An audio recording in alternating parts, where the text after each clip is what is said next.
Let's welcome on board Sandip Sabharwal, who's joining in to share with us his outlook on the markets. Sandeep, morning, very different, landscape that we're met with this morning, given the kind of rout that we're witnessing across the globe. In light of what's happened, how do you believe investors should be positioning themselves? What's the advice? I think investors should be waiting to invest afresh because I believe that corrections will not end in one day. So a lot of people start who have been seeing the market rise continuously. After one day fall, they think that the fall is over and we should invest afresh. I think this is a time to be a bit patient. The corrective move in the global markets and as a follow through in India could last a few days or a few weeks, and then better value will emerge. Long term, directionally, the trend will still be good. But I think near term concerns related to the significant unwinding of yen carry trade, slowdown in Western economies, geopolitical tensions rising, all of it is coming at the same time. And it will be tough for India to escape from that. Indeed. Sandeep, hi, morning. When the dust settles down, where is it that one should start shopping? So I think it will depend on how much which sector, which stocks correct. But overall, I would still be positive on the auto story in India, the long-term directional capital expenditure cycle, so industrials and capex, consumer durables, non-durables. I think these three should be the preferred sectors as the correction plays out. Sandeep, meantime, let's get in your take then on the kind of quarterly performance that Titan delivered. While the jewelry segment did stand out, how have you looked at the overall earnings? In the context of the overall consumer slowdown and what's happening on the studded jewelry side, I think the result delivery was okay. I don't think it was too bad. And we could actually see a revival in demand play out as gold prices have corrected after the duty cuts, and many jewelers are actually indicating a pickup on interest because the demand was subdued. However, I think valuations of Titan remain stretched. So whereas outlook for growth could improve from here, the valuations are still stretched. So my guess is that it could be range bound for some time. SBI, there's of course a slight earnings miss in the NII, but largely inline set. But having said that, they've posted the highest PAT in the Nifty company so far, even overtaken Reliance. Yeah, so SBI results also average. So NI underperform some OPEX controls led to better profitability increases. The deposit growth is just half of the loan growth, which is the worst for any large bank. I think that's where challenges could come for SBI. Most analysts think that NIMs could increase going forward. The probability that NIMs could further come under pressure if they have to compete on deposits is higher. And plus, on the unsecured side, across the board, in the banking NBFC side, we've seen some stress emerging, and SBI has been very aggressive in that segment. I think we need to wait and watch. The stocks rallied a lot. It's tough to make a significant case for any big upside in the near term. The stock could actually correct somewhat. That's the other thing, Sandeep, like you rightly mentioned, because the trend from the banking earnings and not just PSBs, more so the private banks, barring a few odd Bandhan, RBL, etc., has been largely disappointing. Do you think that bottom-up case that we had built in start of the year, that banks will now be the one to participate in the rally, that sort of falls flat, and should one now wean off a little bit from the banks, barring, of course, what you already have in your core portfolio, I mean, an ICICI Bank, etc.?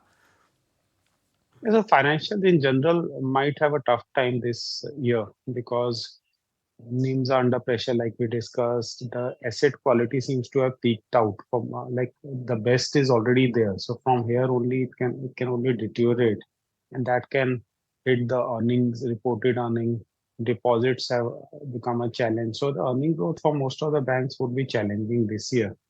And uh, the banks which you talked of, RBL, etc., those are the banks who already took a big hit last year. And to that extent, they are not having a hit right now. So that's why, and they fell so much that they are correcting upwards. So I think overall, financials should be a sector which should be typically underweight in the portfolios at this stage. Sandeep, in last two instances of bad news, if you bought the market, you've been rewarded. Let's say what happened on the election day. Similarly on the budget day, which is that if you bought the fall or big falls, you've been rewarded. Do you think this time it's time to think differently because this is a global infused sell-off and those two events were local infused sell-offs? This time also buying the big fall will turn fruitful, but what is the big fall has to be defined. A 1 day fall of 300 points in the Nifty is not a big fall when the markets have risen so much. And like Kunal was mentioning some time back, most of the global indices have given up all the gains for this year except maybe Nasdaq, which has also fallen substantially from the top.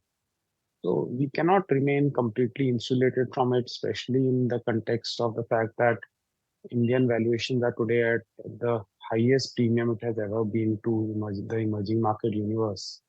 And the earning delivery has been okay. Like it's not very bad, but it's not good also, which can support market valuation. So markets need to correct, they need to give up some gain, need stabilize, we need some time, and then the stage will be set for up move again. So I think in the corrective move, then we have to look for opportunities to buy. And what in your book would be that big fall? 5%, 10%? Let's, from the prism of Nifty, if you have to look at it. So I think from the top, a 7 to 10% kind of correction will be good.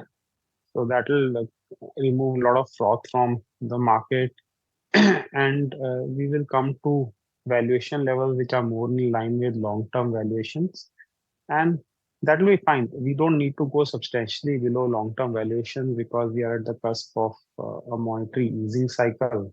So in that scenario, making a case for a value for valuations which go much below long-term valuation is not there, especially in the context that we might not face the growth issues which some other countries are now starting to face.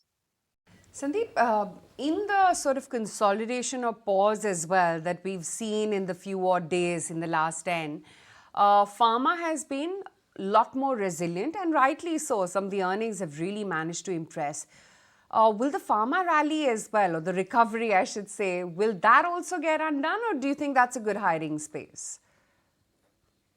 So in terms of a defensive sector, I think pharma is well placed today. It's an underowned sector. Companies' result delivery has been strong relatively. Like there have been few companies which have not delivered, but on the whole, delivery has been pretty strong.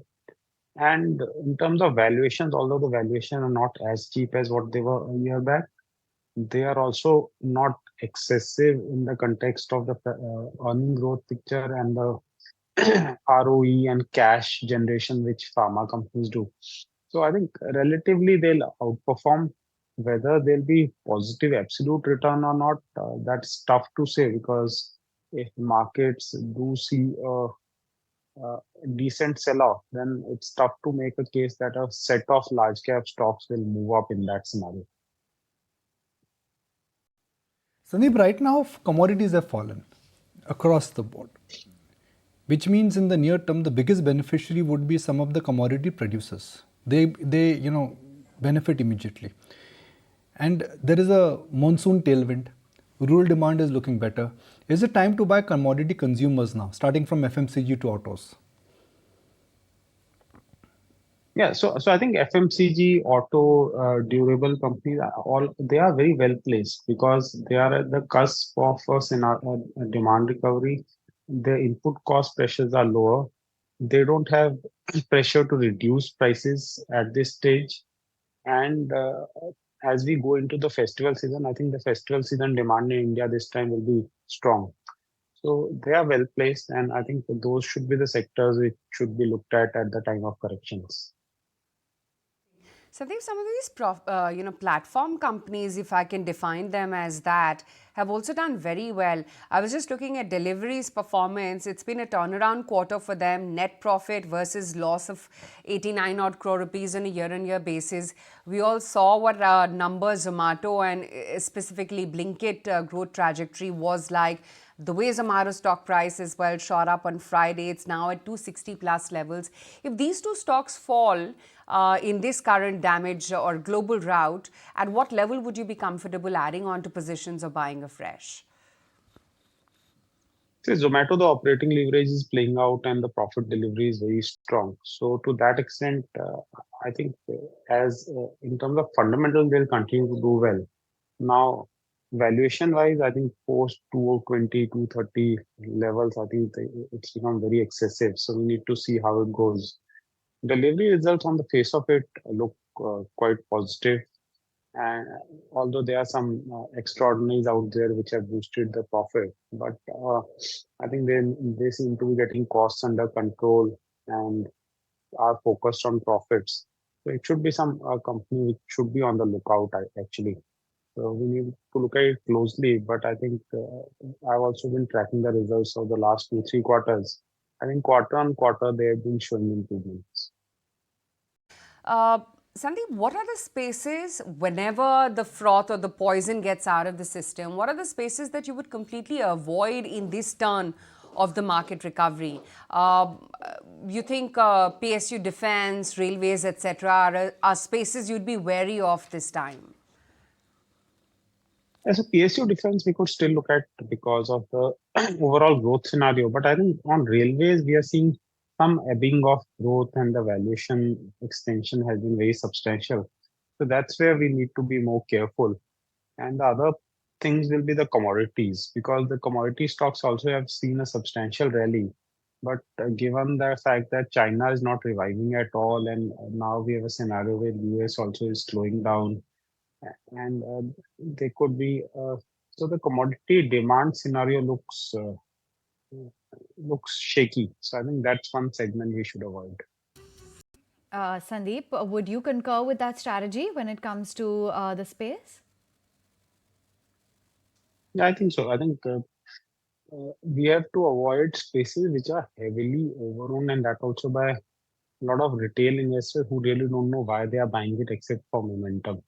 So as the momentum ends, many of those people will just go out and sell those to cut their losses. And to that extent, I think it remains a risky space. So be watching out for big numbers. There's ONGC slated to come out with its quarterly performance, along with that of Bharti Airtel. And then, of course, there are a whole host of mid-cap counters, for example, Triveni Turbines, Mangalam Cement, Tata Chemicals, Brigade Enterprises, etc., that will be coming out with their quarterly earnings. Sandeep, let's get in a sense as to what you're expecting when it comes to Bharti Airtel.